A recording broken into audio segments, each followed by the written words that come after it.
सुमिता का पति अक्सर घर से बाहर ही रहता था। घर में ज़्यादातर सुमिता और उसके ससुर रहते थे और उस घर में एक इंसान और था। वह थी उनकी नौकरानी, जो कि सुमिता के साथ ही रहती थी। सुमिता जब भी कहीं बाहर जाती तो वह नौकरानी को अपने साथ ले जाती थी, क्योंकि सुमिता को अकेले जाने में डर लगता था और सुमिता की नौकरानी सुमिता के साथ जाने से मना कर देती थी।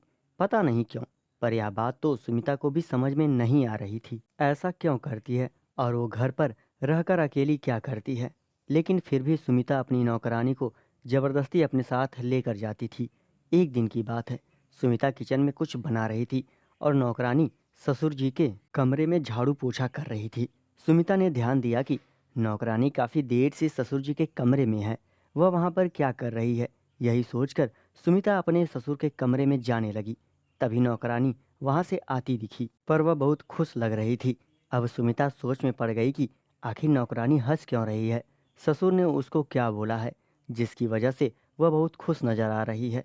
यह जानने के लिए सुमिता अब नौकरानी और ससुर पर ध्यान देने लगी। एक दिन की बात है, नौकरानी जब कपड़े धो रही थी तो ससुर जी भी उसके कुछ दूरी पर बैठे उसे देख रहे थे। नौकरानी भी कभी कभी उनको देख लेती थी। यह देखकर सुमिता को शक होने लगा। अब उसने फैसला किया कि यह बात अपने पति को बताएगी। उसने सोचा, अभी तक हमें कोई ठोस सबूत नहीं मिला है, सिर्फ शक ही है, जो हो सकता है या नहीं भी। पर सुमिता ने यह तो सोच लिया था कि इन दोनों के बीच कुछ तो चल रहा है।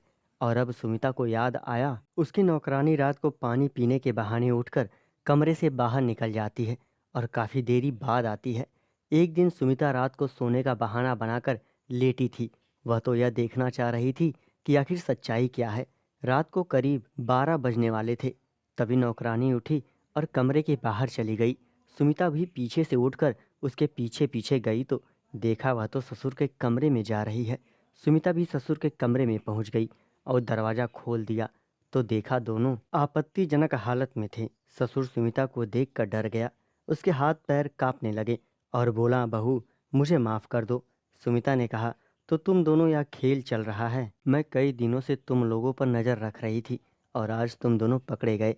ससुर ने सुमिता को वादा किया कि आज के बाद वह ऐसा नहीं करेगा। दोस्तों, चैनल को सब्सक्राइब करें और हिलाते रहें। Thank you.